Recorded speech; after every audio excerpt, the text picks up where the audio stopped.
auto transformer number 1 auto transformer number 2 rotary switch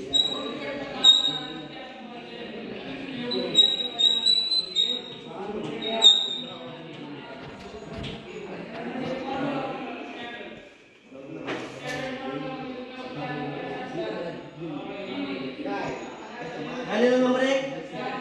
auto transformer number 2 दिला आपण rotary switch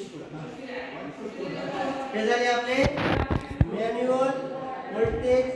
स्टॅबिलायझरचे प्रकार समजलं म्हणजे आपण आता पण काय बघितलं आपण स्टॅबिलायझर म्हणजे काय स्टॅबिलायझरचे प्रकार आणि त्याचा पहिला प्रकार बघितला आपण manual voltage stabilizer manual voltage स्टॅबिलायझरचे दोन प्रकार